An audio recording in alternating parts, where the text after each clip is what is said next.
Virando o jogo, oferecimento Banrisul, Banrisul Digital. Clique e simplifique. Baixe o aplicativo hoje mesmo.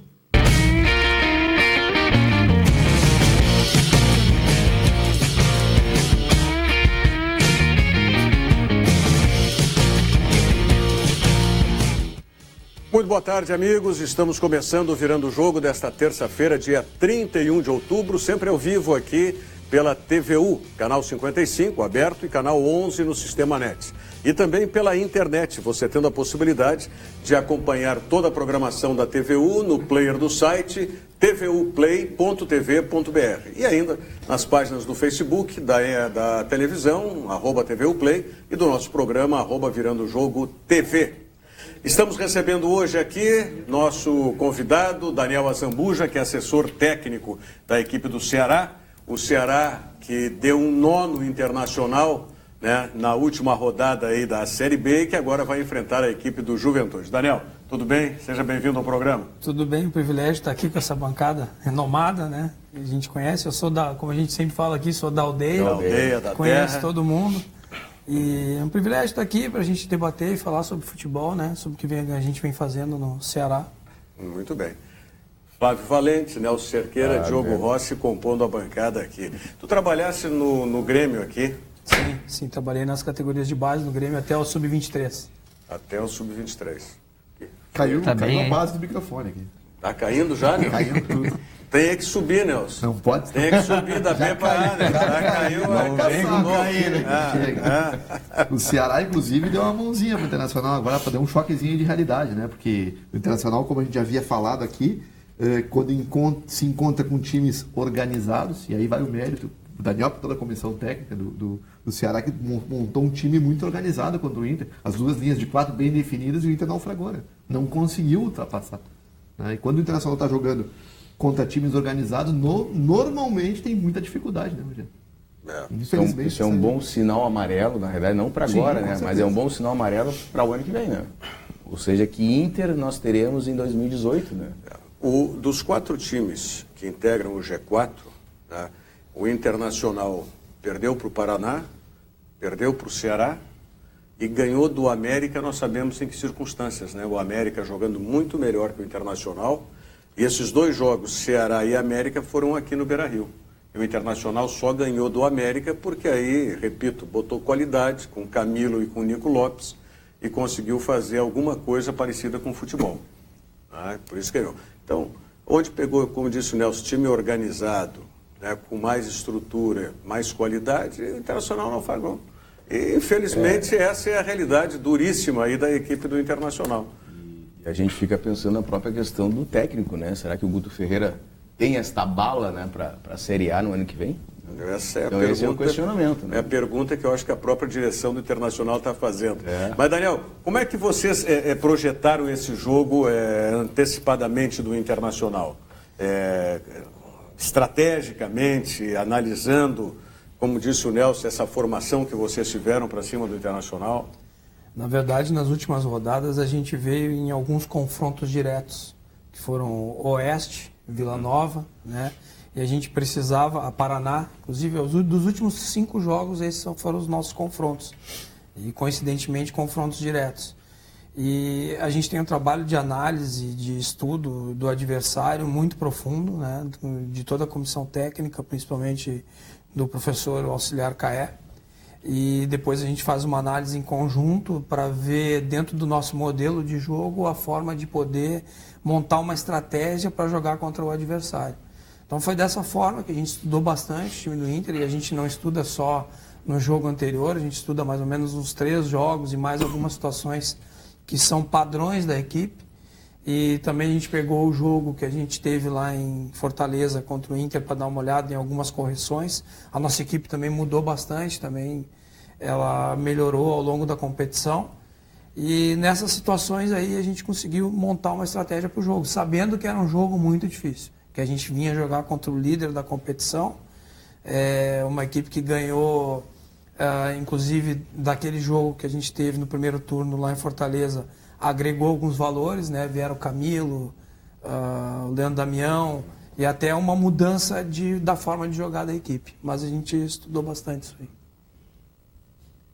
Vocês já olharam bem os celulares? Não, aqui eu estava conversando. Aqui, eu estou compartilhando o programa. Aqui, Não, né? o que me chamou a atenção, na verdade, sobre o Ceará, e a gente não teve a oportunidade de conversar ali fora, o Daniel, sobre isso, mas é que a base, né, um time que mudou algumas peças, mas, por exemplo, estava conversando com o Daniel sobre uma Copa do Brasil que o Inter enfrentou o Ceará aqui. O Ricardinho, por exemplo, já estava no Ceará.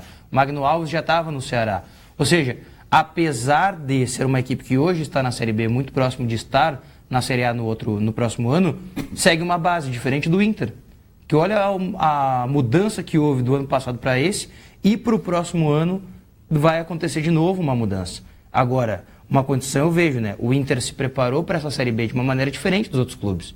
Financeiramente, é muito superior e tem vantagem em relação. E para mim, cambaleou na Série B, diferente de clubes que cresceram na Série B. Como é o caso do Ceará, que no início estava, né, alternando e depois cresceu na competição, né?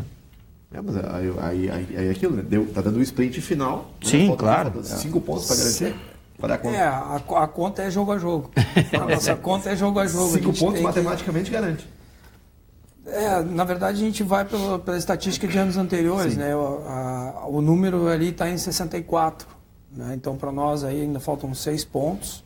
Mas o nosso pensamento, e a gente tem utilizado como estratégia isso, fazer o jogo a jogo. Agora, o importante é conseguir os pontos perante a Juventude, que seja buscar o maior número de pontos que a gente puder ali. A gente sabe também que é um jogo difícil, tem a troca de comando. O Zago está retornando à equipe, conhece muitos jogadores, ele conseguiu o acesso ano passado com essa equipe.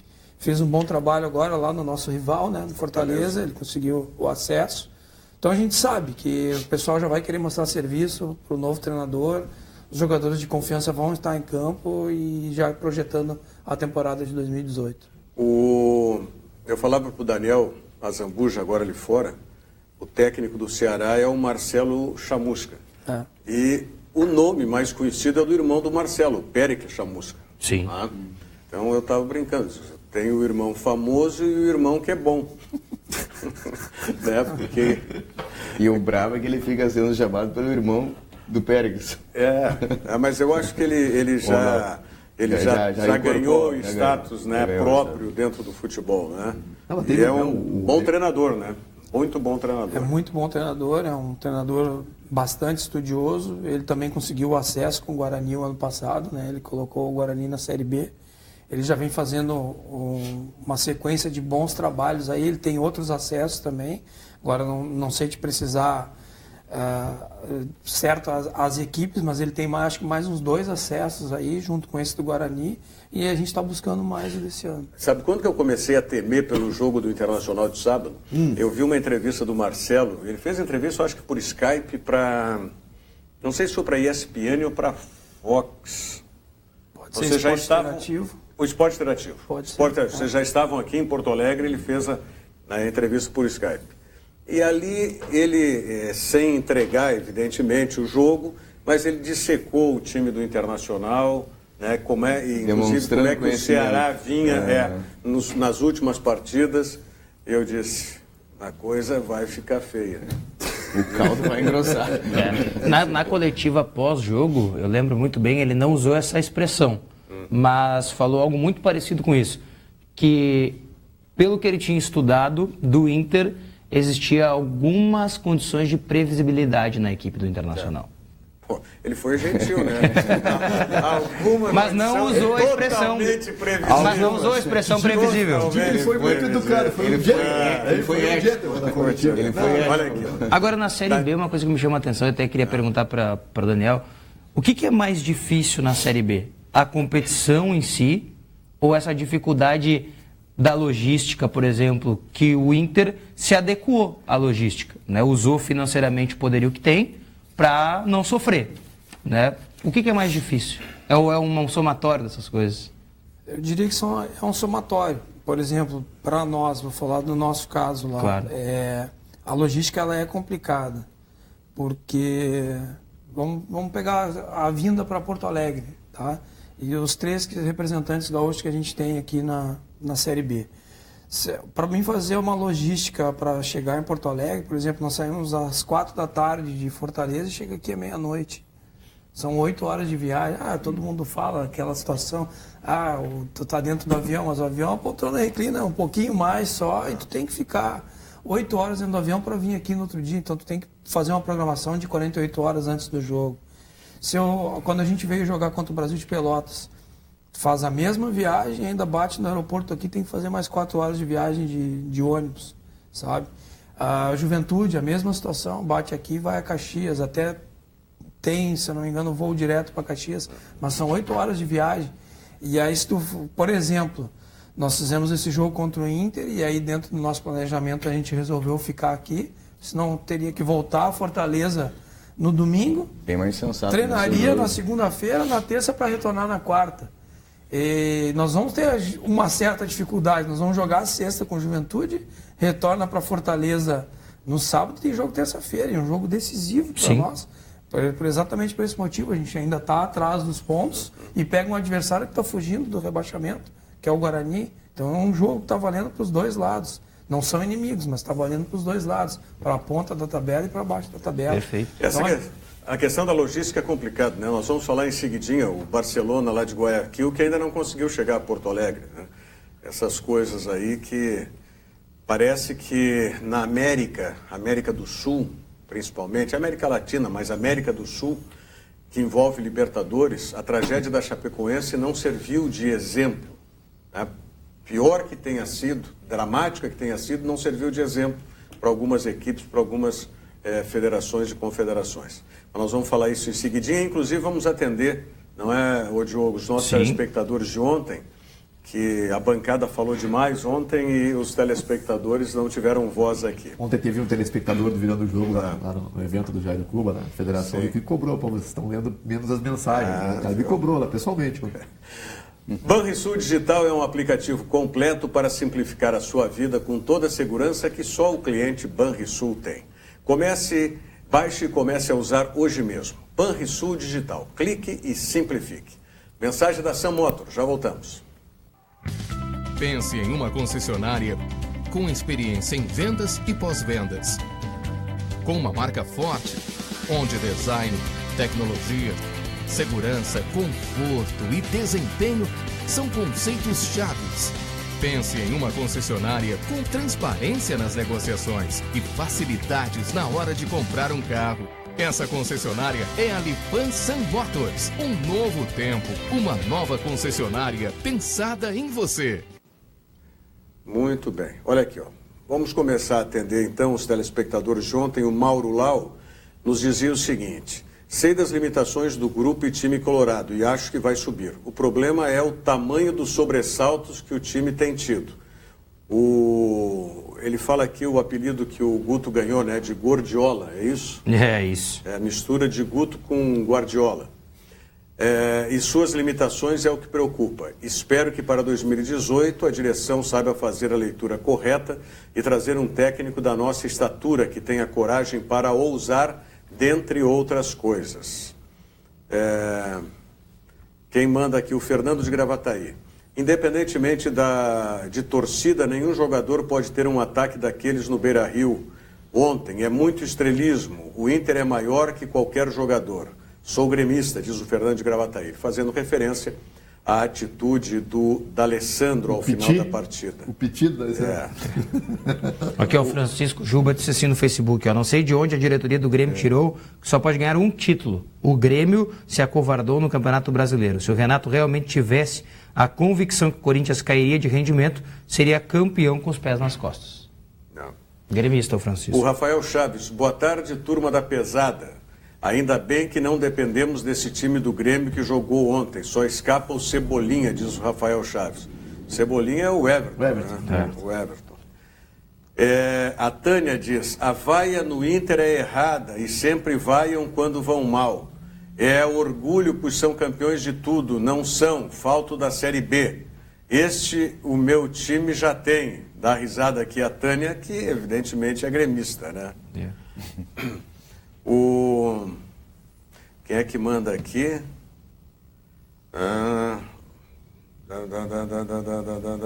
Walter de Porto Alegre. O Jael é uma geladeira fardada. Ó, Walter. Everton, ano que vem, será emprestado e o Grêmio irá apostar no Guilherme, que está no Botafogo. Bom jogador. Lembra o jogo do Pedro Rocha? Ele lembra, segundo ele, lembra o jogo do Pedro Rocha. Até o Daniel pode nos falar do Lima, né? Que fez aquela bela jogada do gol. Não, mas desses outros jogadores, tu trabalhasse aqui no Grêmio com o Guilherme, né, com o Everton, com todos esses. Eu acho que a base do Grêmio está servindo bem a equipe profissional, né? Esse Guilherme foi meu jogador também na base, é um bom jogador, um jogador de lado, ainda mais depois da venda do Pedro Rocha, acho que é um jogador que pode ser bem aproveitado. O Lima é um jogador polivalente, ele pode jogar nas 3 de meio e até mesmo, como a gente fala hoje, um falso 9, né? Então o Grêmio está bem servido, trabalhei com todos esses jogadores aí, foi uma safra muito boa, basta ver aí os resultados de campo, o que os jogadores vêm apresentando, e até o Grêmio está fazendo certo, de certa forma. Às vezes não tem espaço para todos, e para não perder esse jogador, tu acaba emprestando para dar experiência, né? Para amadurecer, e eu acho que eles vão dar um retorno para o Grêmio. E eles voltam agora, final do ano volta todo mundo. Everton e Guilherme, os dois têm jogado nas suas respectivas equipes, Grêmio e Botafogo, pelo lado, pelo flanco. Eles não podem jogar pelo meio ou podem jogar pelo meio? Eles são mais uma característica de lado. Os dois têm mais uma característica de lado mesmo, com o antigo ponteiro. E tem 2 situações que pode criar para eles. Pode jogar eles com o pé invertido para trazer para dentro, que é uma das principais características até do Everton, que ele tem essa tirada, né, essa chapa. E o Fernandinho. Pelo outro lado. E o Guilherme, ele pode jogar dos 2 lados. O Guilherme pode jogar dos 2 lados. A questão é muito mais de plataforma de jogo, né, do modelo de jogo do treinador, de ele jogar com esses homens abertos ou jogar até com 2. Com 2 pode jogar um pouquinho mais por dentro, e os 2 podem fazer essa situação. O Guilherme fez um campeonato gaúcho, ele se destacou no time do São José, no campeonato gaúcho do ano passado, e ele fazia exatamente isso, ele alternava, às vezes pela direita e às vezes pela esquerda. Né? Quando o São José tinha o Jô jogando na direita, aí ele fazia o lado esquerdo. Eu me lembro bem disso aí. No jogo contra o Inter, eu me lembro que ele faz uma jogada da direita para o meio, e ele fica cara a cara com o Alisson e não consegue fazer o gol. Ele perde ali, não consegue bater na perna esquerda, talvez não seja, né, a preferencial dele, até não é. Contra o Inter do Rio. Isso, não, o jogo lá no São José, lá no Zequinha já, no Passo da Areia. O jogo da despedida do D'Alessandro. Na final da... Exatamente, na final da... O Rodrigo da Vila Nova aqui, ele diz que está de acordo contigo, Diogo, e vem ao encontro do que tu falasse agora de um outro telespectador nosso também. Né? Tenho as mesmas críticas, erro em poupar para a Copa do Brasil, principalmente pela declaração, né, Corinthians vai despencar. Para mim, a direção imaginou os favoritos brigando por título e achou que a Copa do Brasil iria cair no colo. Como Galo, Flamengo, Santos, Palmeiras foram ficando para trás no Brasileiro, faltou acreditar que era possível. Diz o Rodrigo aqui da Vila Nova. O Edinho Magal diz assim, ó, que o papo sempre bom, manda um abraço a todos. Oi, obrigado. É que essa questão toda de jogar e de poupar, eu tenho como base uma questão que hoje o futebol, para mim, ele tem muito isso, que é a questão da intensidade. E o Renato se baseia nisso. O Grêmio foi muito bem no início do Campeonato Brasileiro, porque os seus volantes, que se diziam assim, que mais marcavam, né? O Abel até naquele jogo contra o Fluminense, mas vai cá, são volantes que marcam, mas jogam. Eles marcam e chegam. Só que isso o campeonato inteiro não dá. Tu tem que ter reposição. Claro, não é. O campeonato é muito longo. Aí o Grêmio acreditava que o Bolanhos fosse voltar da lesão e acrescentasse. E o Bolanhos pediu o boné. O Gata Fernandes, aquele talvez jogasse e o cara não quis jogar. O Douglas talvez fosse um acréscimo agora, já voltando, entrando no segundo tempo. Não tem o Douglas. Aí o Renato... Não, para aí, se eu for explorar todo mundo com intensidade, daqui a pouco na principal competição, que para o Grêmio é a Libertadores, daqui a pouco eu não vou ter alguém. Então o que o Grêmio fez? Dá uma preservada nesses jogadores para na competição principal, e foi o jogo, inclusive, do Barcelona, eu exijo o máximo deles. Tanto é que o Jailson caiu no final do segundo tempo, né? Quase no finalzinho, exausto. Sim, mas acontece porque isso, é intensidade máxima. Mas vamos lá, o que o Renato... Então isso que ele se baseia. O planejamento do Grêmio e do Renato é, vamos ser campeões da Libertadores. Esse é o planejamento, não é? Então, foco na Libertadores. Vamos olhar o Campeonato Brasileiro, Copa do Brasil, fomos bem na Copa do Brasil, temos chance ainda, teoricamente, tem 4, 5% de chance de ser campeão brasileiro. Só que é o seguinte... Ninguém quer ser campeão brasileiro. Só que o Grêmio focou na Libertadores. O Grêmio fez uma das melhores partidas no jogo contra o Barcelona de Guayaquil. Sim. Se repetir a metade do que jogou lá, aqui, amanhã, o Grêmio está na final da Libertadores. Mas jogador se poupa, Daniel? Ele se poupa assim, ou o time ou o clube poupa? Ou o jogador, ele assume a posição que o técnico passa para o grupo. Ou seja, joguem, mas não vão com tanta sede. Eu não acredito nisso. Eu acredito que a comissão técnica deve exigir dos jogadores em todas as competições, mas fica bem claro o objetivo principal. O objetivo principal, talvez, do Grêmio, já visto aí os jogos, e a gente sabe que é a Libertadores.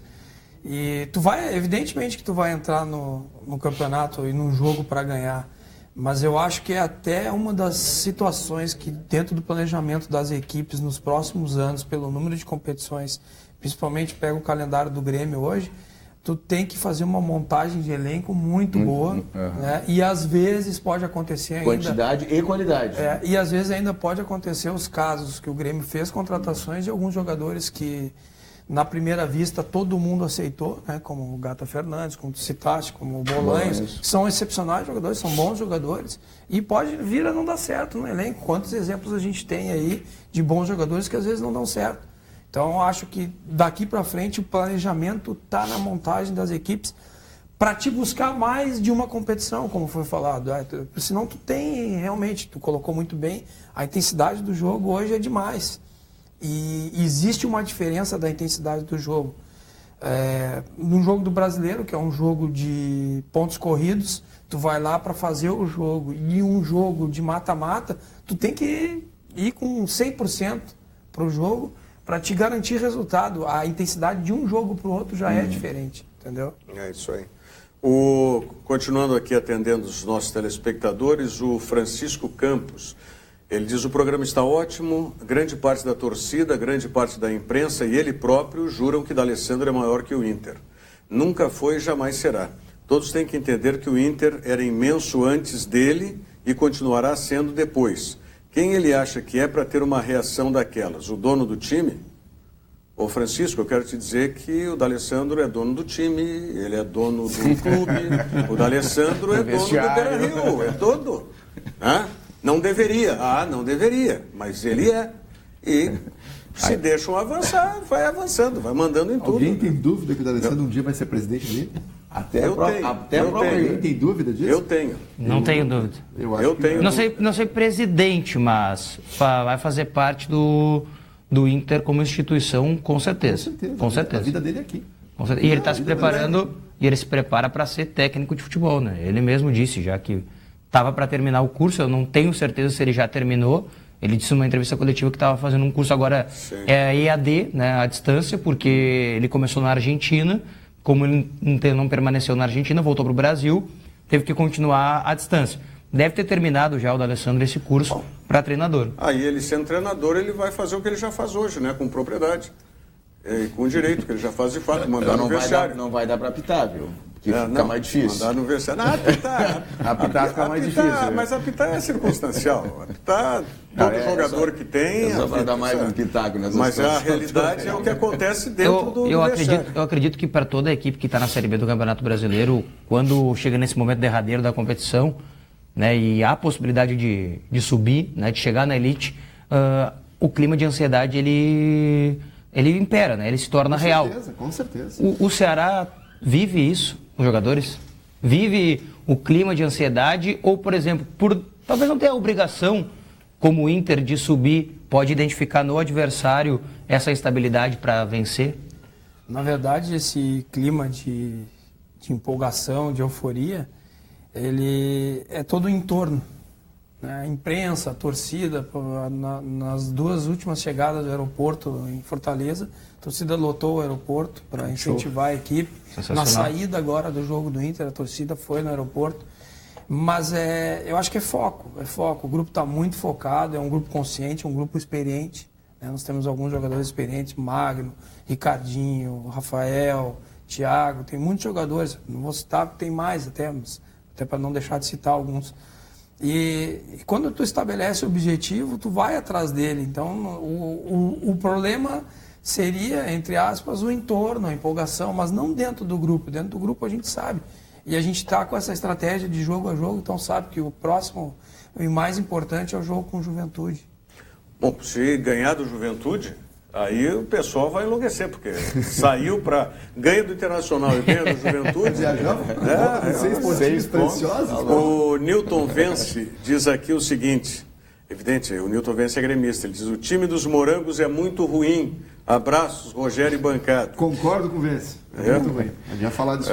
Muito ruim, eu ainda discordo. Eu acho que é um pouco exagerado, mas tem posições que é evidente que o Inter vai ter que... Nós estamos falando do time vai do ter que Inter. qualificar. Agora melhorou um pouquinho.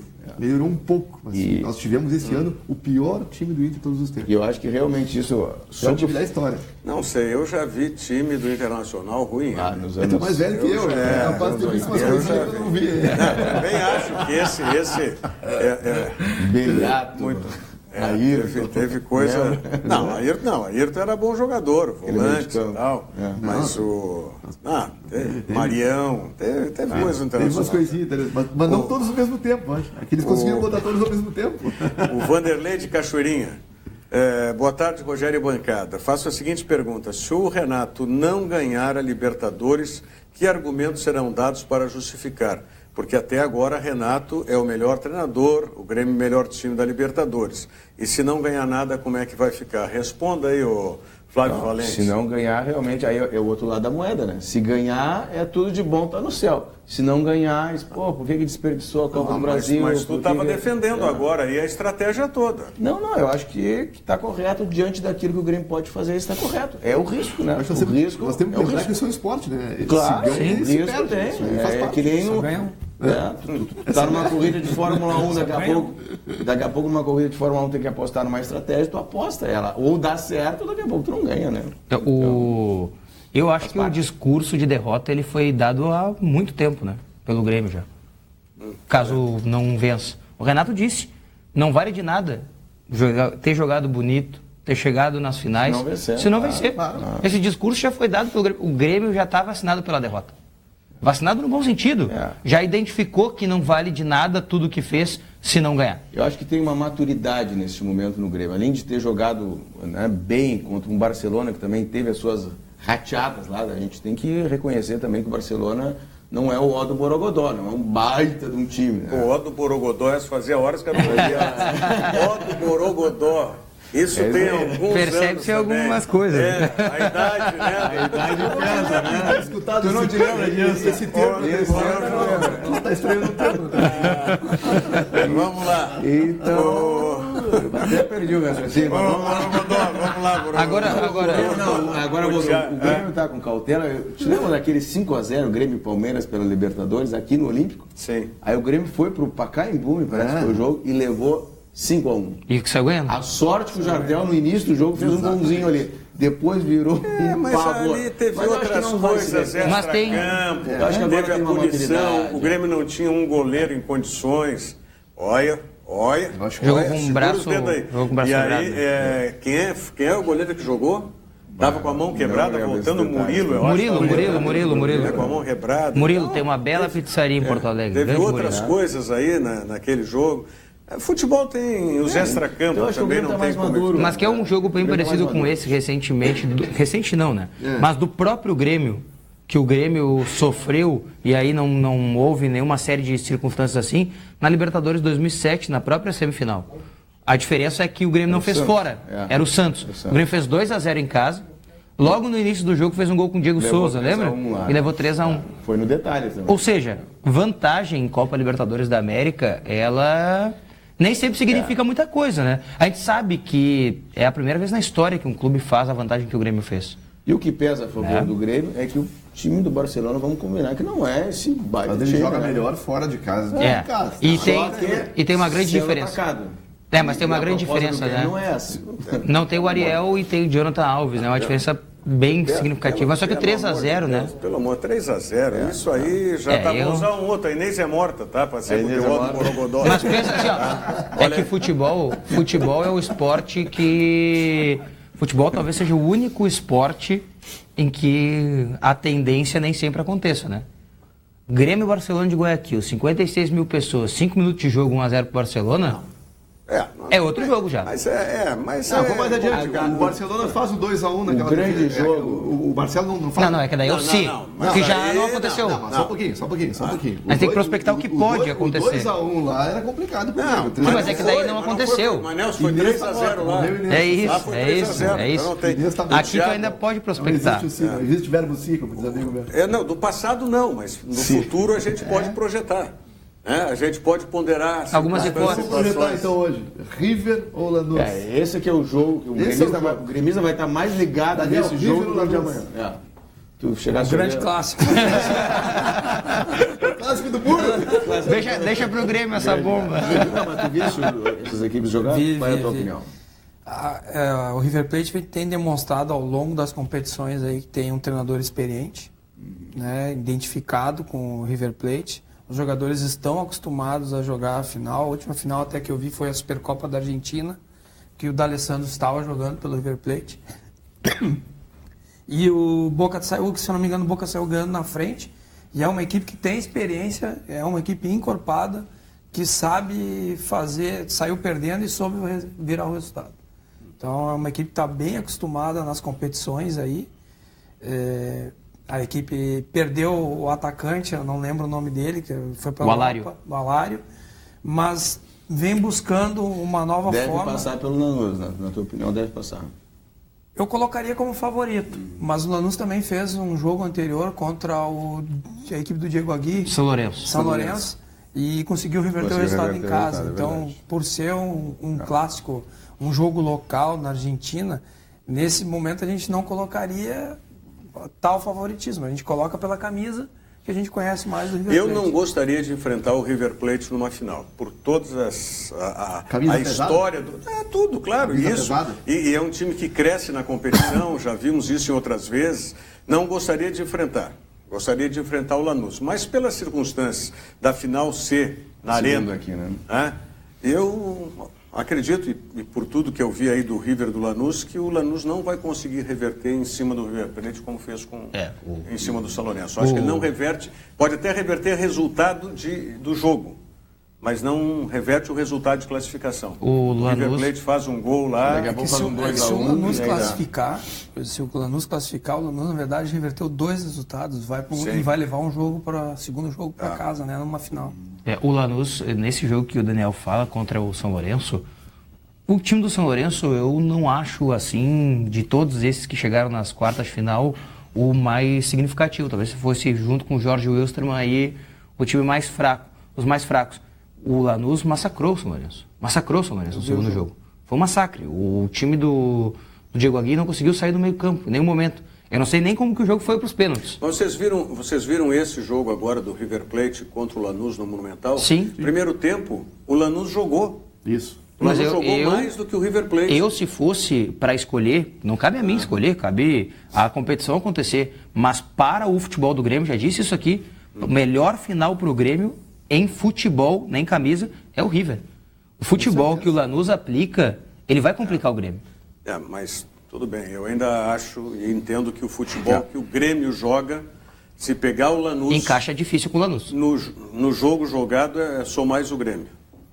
Por isso eu não gostaria... Eu acho que no comparativo, todos nós seremos o mais Grêmio. Sempre. Você consegue imaginar o tamanho de uma final, o Grêmio jogando uma Libertadores e fazendo a grande final contra um dos maiores times da América? Na sua casa. Olha o tamanho desse jogo. Não, sim, com certeza. O Grêmio não pegou adversário de camiseta. Mas o Grêmio já fez isso.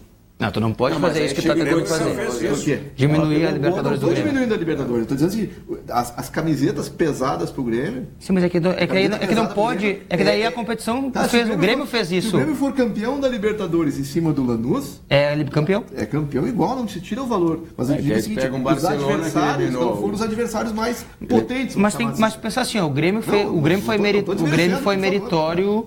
Né, em estar no primeiro pote para pegar os times inferiores. Mas não tem culpa que pegou o Godoy Cruz, em nenhum momento tem culpa que o próprio... Se o Grêmio não tivesse o desempenho que teve, e eu até fui mais exigente ainda, Se o Grêmio tivesse feito um gol a mais naquela partida... Não teria dessa preocupação, Não teria, né? essa preocupação da final ser lá em Buenos Aires hoje. Exatamente, faltou um golzinho. Mas... Um jogo fácil, aquele que o Grêmio perdeu de gol naquela última partida, né? Mas aí o Grêmio perdeu um jogo também que poupou os jogadores para jogar contra o Novo Hamburgo também. Não podemos esquecer disso aí, né? Equilibre sua alimentação e o seu bolso. Almoce em um dos restaurantes do Sesc. Os restaurantes Sesc têm tudo que o seu almoço precisa. Alimentação balanceada e elaborada por nutricionista. E o melhor, aberto para todos os públicos. Confira os endereços em sesc-rs.com.br. A alimentação balanceada é uma das características do Sesc nos diversos restaurantes Sesc. Confira, sesc-rs.com.br. Mensagem do Banrisul, já voltamos. Eu escolhi o Banrisul pela segurança e proximidade. Eu também. Eu gosto de ser atendido na agência, pago minhas contas, saco dinheiro, confiro meu saldo. Eu faço tudo isso, vô, mas eu prefiro usar o celular. O Banrisul sempre está perto quando eu preciso. Perto mesmo? Dentro do bolso. Banrisul Digital, o aplicativo que simplifica a sua vida com a segurança do Banrisul. E aí, vô, não vai na agência hoje? Já foi. Banrisul Digital, clique e simplifique. Banrisul Digital, clique e simplifique. Olha, mas para chegar o Grêmio lá Lanús ou River Plate, tem o jogo de amanhã. O Thiago está dizendo aqui, um absurdo que aconteceu com o Barcelona, a logística dos caras toda errada. E quero o River na final da Libertadores, diz o Thiago. Eu discordo dele, porque a logística não foi equivocada. A logística foi certa, o problema foi a empresa, né? Bom, mas aí a hora que tu escolhe a empresa faz parte da logística também. Não, Quer dizer... não, eu concordo, mas discordo ao mesmo tempo. Mas quem é que contrata a empresa? Aí eu concordei que a contratação foi equivocada. Tem que saber quem contrata, né? É que assim, ó, tem que estudar um pouquinho, o que acontece? O Barcelona de Guayaquil contratou uma empresa para fretar o seu voo. É uma empresa mexicana. Fretou o voo. É como você alugar um carro. Você aluga um carro e você alugou o avião. Só que eles não dão o piloto. Você tem que contratar o piloto. E aí o Barcelona contratou uma outra empresa que deu o piloto. Deu piloto, aeromoça, comissário de bordo, logística, permissões de pouso, decolagem. O que aconteceu? Quando esta empresa chegou com a sua aeronave, com a aeronave da empresa mexicana na Bolívia, tudo estava ok. Porque no Equador estava ok a documentação da empresa para chegar à Bolívia. Tá, então vamos lá, vamos fazer o seguinte, vamos lá. Houve uma localização, um aluguel, um rent a plane, foi isso, não é rent a car, é rent a plane, então, da equipe equatoriana do Barcelona com uma empresa mexicana. Mexicana. Tá, quem fez essa contratação? O Barcelona. O Barcelona contratou essa empresa de charter. O Barcelona contratou as duas empresas. Tá, não. Primeiro contratou a empresa de charter. Que deu o voo, deu o avião. Aí os caras trouxeram esse avião para Guayaquil. Exatamente. Aí o Barcelona contratou uma empresa que deu a tripulação. Exatamente. Tá. E as permissões. Tá. Aí sai o pilotinho que veio do México com o avião para Guayaquil. Até a Bolívia. E entrega a chave do avião para essa tripulação que foi contratada lá pelo Barcelona de Guayaquil. Em Guayaquil. Aí o piloto entra e diz assim, opa, esse avião aqui eu não conheço tão bem, mas vamos lá. Aí o quê? Aí eles decolam de Guayaquil para Santa Cruz de la Sierra, na Bolívia. Isso, fazia parte da logística. Tá. Por quê? Daí.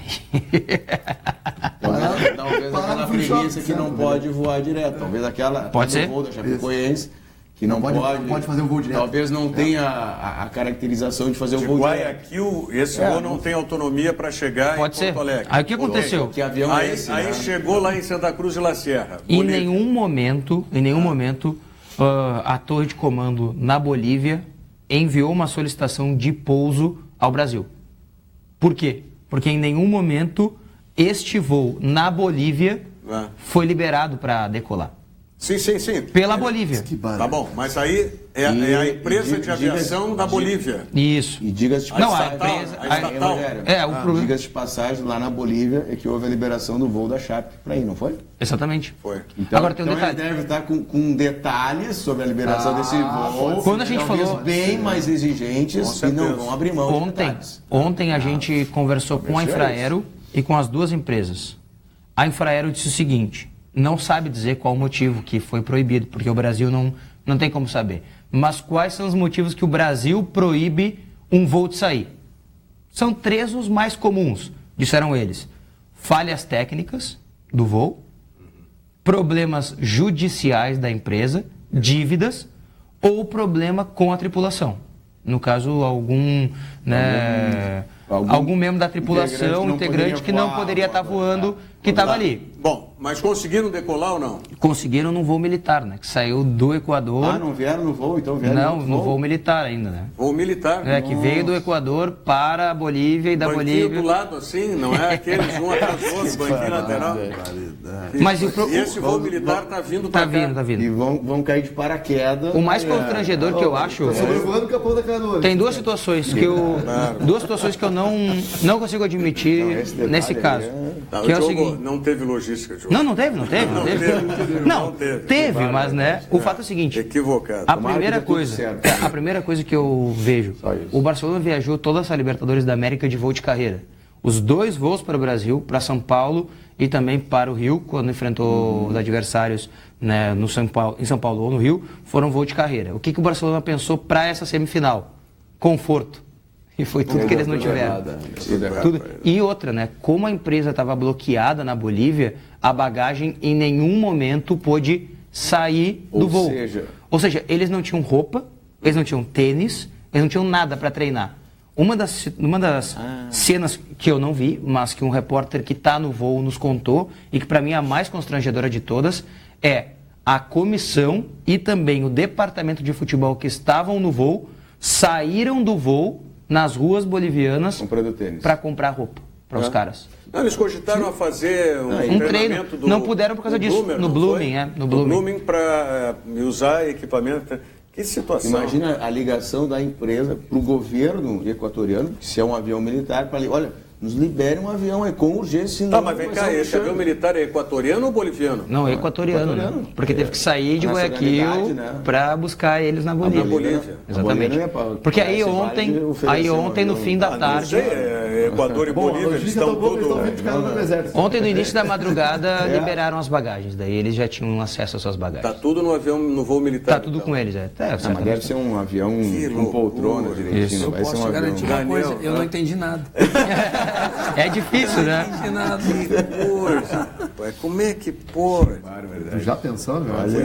Muita coisa. Olha aqui, ó. A Josiane, que é de Porto Alegre, ela botou PA. Eu acho que PA é Porto Alegre. Pode ser Pará também, mas eu acho que não é no Pará. Uma jornalista colorada escreveu no jornal que esta é a pior Libertadores da história. Como gremista, acho que foi puro despeito. Mas qual a opinião de você sobre o nível da Libertadores da América? É a discussão que vocês estavam tendo agora aqui, mais ou menos o que vocês falavam. Para mim, a Libertadores interessante. Não é espetacular, mas é uma Libertadores interessante. É que a gente pega um momento que, na realidade, o nível técnico, ele está diminuindo, me parece. Se a gente pegar e olhar o Campeonato Brasileiro, a gente vê que não é igual ao do ano passado, que não é igual ao anterior. Né? Porque a gente vem decaindo, mas aí, Flávio, aí é para todos. Flávio. É, certo. Sim, por isso a Libertadores é mais fraca. Isso já foi... Talvez tenha diminuído. Isso já foi dito e volta algumas vezes, recrudesce isso, de uma das Libertadores do Internacional também. 2010. Para mim, Libertadores é Libertadores. E o time que entra, eles entram, principalmente esses times daqui, Argentina, Uruguai. Entram com tudo, né? Sempre. Colombianos e tal, eles entram mordendo sempre, não, né? Não importa. Bom é jogar Libertadores, né, Daniel? Se eu chegar com o Ceará na Libertadores, está excelente. Aquela frase do Nelson Romero, né? O que importa é botar a faixa no peito, se lembrar, no armário se fizer a avaliação da Libertadores do Grêmio em si, o grupo do Grêmio, em nomes, os times eram fracos. E o Grêmio foi muito bem. Então, mérito para o Grêmio. Com certeza. Depois, o Godoy Cruz, um adversário desconhecido, né, do cenário argentino, mais fraco, mas mesmo assim o Grêmio fez só 1-0 lá. Aqui saiu perdendo. Time chato. Né? Foi difícil. E depois pegou aquele que, dos times brasileiros que sobreviveram na Libertadores da América, um dos mais chatos. Não era o mais qualificado tecnicamente, mas um dos mais chatos. Aí entra aquilo que o Daniel disse agora há pouco e que eu sempre enfatizava aqui. Uma coisa é a competição, a maneira como o time entra e se comporta em pontos corridos. Né? O Daniel falou sobre o Campeonato Brasileiro e sobre competição de mata-mata. E é o que eu falava sobre fase classificatória de uma Libertadores e entrar no mata-mata. O mata-mata passa a ser outro campeonato completamente diferente. A visão, o foco do time, o comportamento tem que ser outro. A intensidade do jogo é completamente diferente. Eu vou falar assim, a gente, na questão da Libertadores, poxa, o River Plate é o melhor time da Argentina aí já há quanto tempo? Quem é a melhor equipe do Campeonato Brasileiro aí há 2 meses que a gente vem falando. Eu não sei se o nível é esse, todo mundo falar que o nível da Libertadores é o mais baixo. Talvez seja um nível alto e a gente não esteja identificando. O próprio Barcelona. O Barcelona eliminou 2 grandes equipes brasileiras. É verdade, tem méritos para isso, né? O Palmeiras eliminou o Santos e o Lanús veio aí, eliminou o São Lourenço, que já foi campeão da Libertadores há 2 anos atrás. Aí. Então, não, e se a gente pega o início da Libertadores, aí pegava os times do Atlético Mineiro no papel se qualificando, o Santos, né, o próprio Flamengo que foi desclassificado. E tem no campeões início, que ficaram Flamengo se qualificando cada vez mais, ou seja, bom, aí é a questão do campeonato. O Botafogo eliminou vários campeões. Né? O Botafogo também com excelente conjunto, com o Jair Ventura fazendo um excelente papel, né, trabalho. Então, aí faz parte do campeonato. Acabou da liga com um, não dá liga com o outro. O Cuca não deu liga com aquele baita elenco do Flamengo. O Barcelona, do Palmeiras. o Botafogo, que o Grêmio eliminou, não deixou passar para frente Atlético Nacional de Medellín e Nacional do Uruguai. Clubes tradicionais. O Flamengo estava classificado até 47 do segundo tempo. Uma rateada ficou fora. Então... O Felipe de Porto Alegre gostaria de ver esses ditos gremistas que hoje criticam o Grêmio por priorizar a Libertadores serem tão incisivos em junho. Engenheiro de obra pronta não dá, diz o Felipe. Ou seja, quer dizer, quem hoje critica, porque aí o Grêmio já não tem a Copa do Brasil, não tem possibilidades ou mínimas no Campeonato Brasileiro, não é? Em junho é que essas críticas, segundo o Felipe, tinham que ser feitas. Não agora, quando a mesa está posta. A minha única crítica ao Grêmio, e é a que eu há muito tempo já venho fazendo, é que, para mim, o Campeonato Brasileiro, hierarquicamente, é superior à Copa do Brasil. Eu jamais priorizaria jogar a Copa do Brasil em detrimento do Campeonato Brasileiro. Porque a Copa do Brasil é um caminho mais curto. Mas não importa. Qual é o título? Para Libertadores. Financeiramente, no próximo ano... Não, mas assim, ó, financeiramente no próximo ano, eu concordo contigo. Sim. Porque daí a Copa do Brasil vai valer 50 milhões de reais. Aí ok. Aí perfeito. Agora, hierarquicamente, você ser campeão brasileiro é muito melhor que ser campeão da Copa do Brasil, né? Ô, Diogo, quem é a dona Carmelita, Diogo? Minha avó. Então, tu não vai ler o que a tua avó mandou aqui? Minha avó mandou aqui, o meu português é muito bom. Muito bom o português, Diogo. Minha avó que é professora de português, né? Então, fica aí me controlando. Mas tem que ser. E esse é um costume que a gente pega. A minha mãe, já falecida, era professora também. Isso. Aliás, um grande abraço a todos os professores. Hoje passei em frente da prefeitura e vi ali os professores do município, não é? Que estão passando por essa situação terrível de receber parcelado e agora de novo esse mês receberam uma parcela, eu acho que hoje, né? E vão receber só no dia 14, dia 14, dia 15 vai ser integralizado. E o CEPERS manteve a greve hoje, decidiu em manter a paralisação. Bom, então, é difícil. Um grande beijo para a dona Carmelita aí e é verdade, o Diogo Rossi está indo bem no português, dona Carmelita. Muito bom. Português muito eu tinha que conhecer, né, vó? Futebol não deu muito certo. O que mais aí, Diogo? Olha só, o Everton Roberto mandou um boa tarde pra gente. Olá, amigos. O Sérgio Luiz Ritt manda assim, ó. Sou torcedor raiz. Só o torcedor Nutella que fica dando blá blá blá pra história de adversário. Entrou no campeonato, tem que ganhar se for fraco ou forte. Só ganhar e pronto. Parem de querer comparar campeonatos. Abraço e vou mudar teu apelido de Rogério Nutella para Rogério Raiz. Grande abraço para o Sérgio Luiz. Essa é a frescura do Nelson aqui que veio. Apresentador Nutella. Pela primeira vez na minha vida, né? Descobri um apresentador Nutella. Olha aqui, ó, por falar nisso, quem é Nutella e quem é Raiz, eu recebi um negócio aqui. Não, é que é o lance lá do vestiário do Internacional. O que aconteceu, né? Tem os Nutella e tem os Raiz. Não, mas o que aconteceu ontem? Explica melhor isso, gente. Eu recebi aqui, ó, que inclusive isso foi notícia em algum lugar. Tá aqui. de ontem. Foi a manifestação do Potker, né? Isso. Dizendo que os caras que estavam aqui ano passado não apresentaram a mesma garra que eles Nem tinham, empenho, né? Mesmo empenho, né? E aí tomou uma enquadrada do Rodrigo Dourado. né? E O Rodrigo Dourado disse ele não sabe muito bem o que aconteceu. Assim, foi a coletiva de ontem, né? Isso, aí o Dourado pegou, eu não gostei muito do que eu ouvi. Já deu. E aí aconteceu uma coisa que ficou meio estranha, né? Que O Potker se lesionou. O desconforto muscular do Potker saindo do jogo de sexta-feira. Desconforto. Só assim para ele ser substituído, né? Só assim para ele sair do time. E treinou o Nico Lopes hoje, né? O Damião treinou, o Nico Lopes treinou no time titular. O Cláudio Vinck treinou também no titular, voltou no lugar do alemão. E o Camilo? Não, o Camilo não, o Camilo reserva. Ah. O time é o mesmo que jogou contra o Ceará, taticamente falando, né, no posicionamento, e aí a mudança só de nomes. Volta o... É uma mudança... De nomes muda, né? Então ele não vai deixar o Nico jogar, é isso? Não, vai jogar o Nico no lugar do Potker. Não, mas se vai ser a mesma formatação tática, sim, bom. o Nico não vai poder jogar futebol, vai ter que ficar assessorando o lateral. Aí o Damião ali na frente, o Dourado volta na função dele ali na frente da zaga e o Vinck na lateral direita. Agora, isso para mim demonstra uma coisa só. Quando um jogador chega nesse ponto, ele sente que ele tem as costas quentes, que ele está respaldado por alguém acima do vestiário. Tá? Ou dentro do vestiário mesmo, por alguém que tem muita ascendência no clube. Então, vou ser muito claro.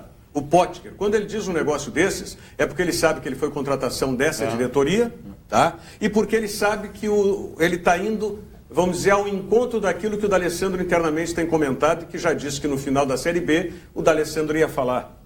Que eu acho que não tem que falar porcaria nenhuma. O D'Alessandro não estava aqui o ano passado. O D'Alessandro tem que jogar esse ano aqui e fim de história. Não tem que ficar dando letra que vai dizer, vai acontecer depois. Aí termina causando isso. Ó. Isso aqui do Potker tem muito da falta de comando do vestiário do Internacional e muito também da ascendência do seu D'Alessandro perante o elenco e perante o próprio clube. Aí termina acontecendo isso que não precisava acontecer. O Potker dizendo uma bobagem dessas e o Rodrigo Dourado se sentindo atingido, né, e acredito que justificadamente se sentindo atingido porque estava o ano passado, nesse grupo tendo que responder. Quer dizer, é o tipo da coisa que mostra que realmente não tem comando firme. Tu não esquece que o Potker está com uma proposta para jogar na China. Mas então já vai.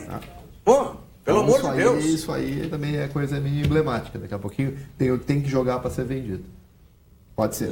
Essas coisas quando começam isso em vestiário... Futebol é um esporte, mas envolve uma questão de comércio, uma questão... E o Anderson volta, hein? O Anderson se apresenta no Inter. Tem que se apresentar. Olha o que ele foi puxar. Não eu vou te ajudar. O Internacional vai ter 110 jogadores em janeiro. 110 jogadores. Olha, tá, porque só sobe pessoal... É para confundir idade profissional... Só para deixar claro e também para a gente, né, eu sempre gosto de tudo completinho. O que disse o Dourado? O Potker estava de cabeça quente. Eu tenho certeza que ele se arrependeu. Eu estava aqui o ano passado. O Potker não estava, então não sabe muito bem o que aconteceu. A gente tentou lutar de todos os jeitos contra o rebaixamento. Era um momento difícil para todos. Eu fico até triste com essa declaração, porque eu tenho certeza que muitos gostariam de ter ficado para botar o Inter de volta no lugar que merece. Eu, como remanescente, como Danilo, Sacha, a gente vai lutar por eles também, pois tenho certeza que eles estão torcendo por nós. Agora, a declaração do Potker foi ontem, segunda-feira, não foi? Foi no jogo, foi sábado. Foi depois do jogo? Foi sábado. Foi depois do jogo. Isso, foi sábado. De cabeça quente, isso aí é... De novo? Panos frios. De novo. Isso aí é para tirar o fogo. Isso aí é para tirar o fogo da derrota pro Ceará. Meu Desculpa. Deus do céu. Pelo amor de Claro, Deus. mas com certeza. Acredita em Papai Noel, em Coelhinho da Páscoa. Tu acha que agora o D'Alessandro fez premeditadamente aquilo para tirar o fogo da derrota? Não fez premeditadamente. Explodiu. Isso acontece. Agora, vamos colocar o Daniel nessa conversa. Um jogador, não estou fazendo referência a um específico, mas um jogador dentro de um elenco faz tanta diferença assim? Pode fazer? Tem alguns valores sempre técnicos, né? A Nível gente chama técnico diferenciado, extra classe, né? Porque pode fazer diferença. A gente tem até um exemplo aí, eu acho que é uma bela equipe, a equipe do Grêmio, mas quando o Luan entra no time, o time muda a forma de jogar. Mas né? aquela diferença que vem do vestiário para fora? Não, eu acredito no trabalho de maneira geral. Sim, entendi. Acredito que o grupo inteiro faz parte de um trabalho, tem que se fechar em torno de um objetivo e trabalhar todo mundo junto dentro do campo. Claro, perfeito. Marcelo Rosa nos contou aqui a semana passada, Uhum. né? Como é que ele foi titular no jogo. Do Flamengo. O Flamengo do Romário. Né? Foi aquecer na frente da comissão, tá? No intervalo de jogo, porque o Romário disse que ele ia entrar. O Romário disse que vai aquecer. Aí o Marcelo pensou, não vou aquecer lá longe, vou aquecer aqui perto da comissão. E aí o treinador perguntou, tá aquecendo por quê? Não, o Romário disse que eu vou entrar. E aí o treinador disse, vamos lá que tá difícil, vamos lá. Mais ou menos por aí. Ou alguém tem dúvida, né? Que o D'Alessandro, se não nesse nível, mas tem o comando do vestiário internacional. Alguém tem dúvida? Aquela vez com o Tite, né? Aquela famosa confusão com o Tite. Era o Tite, né? O grande Tite, e o Inter acabou perdendo o Tite em função do Alessandro. Né? O chefe Sadi Saúde diz assim, ó, boa tarde, estou vendo vocês aqui em Criciúma. Grande abraço a todos. O Sadi é um craque, tanto na comunicação quanto agora na cozinha, né? Tá com o programa lá em Criciúma. Aliás, temos grandes e bons amigos lá em Criciúma.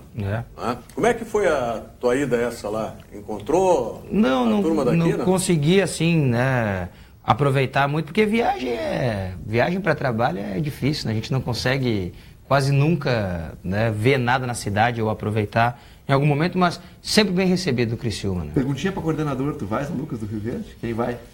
Boa tarde, pessoal. Até uma próxima aí. Que maravilha, Rodrigo. Sim, eu trabalhei no Luverdense. A logística deveria ser complicadíssima. É uma logística complicada. Acho que é a mais difícil. Dentro do estado. Porque não tem viagem dentro do estadual com menos de 3 horas. Tá brincando. A mais próxima, a única que tem com menos de 3 horas é Sinop, que é 1h30 dali. Mas tanto Sinop quanto Lucas do Rio Verde são belíssimas cidades, né? Lucas do Rio Verde é uma bela cidade. Sim, né? sim, inclusive colonizado por gaúchos, né? Dá para dizer que é uma cidade colonizada por gaúchos. Eu tenho curiosidade, eu gostaria de ir a Lucas do Rio Verde. É uma boa viagem para se fazer. Correspondente do Virando Jogo. Não, quando tiver, chegou o momento. Tem um amigo meu que é jornalista lá também, vamos fazer um Skype com ele. Tá? Para encerrar, só para dizer que nós tivemos ontem um belíssimo evento que foi lá no auditório da Federação Gaúcha de Futebol por conta dessa arrecadação de fundos para a cirurgia do Jairo Cuba. E nós tivemos um show que eu espero que os colegas, show propiciado pelos colegas e alguns convidados, não é? Eu espero que a gente possa repetir isso mais vezes aí para um público maior, inclusive. Tá certo? Daniel Zambujo, um abraço. Muito obrigado. Sucesso lá no Ceará cada vez mais. E nós voltamos amanhã, 13h, ao vivo aqui pela TVU. Muito obrigado. Virando o jogo, oferecimento Banrisul, Banrisul Digital. Clique e simplifique. Baixe o aplicativo hoje mesmo.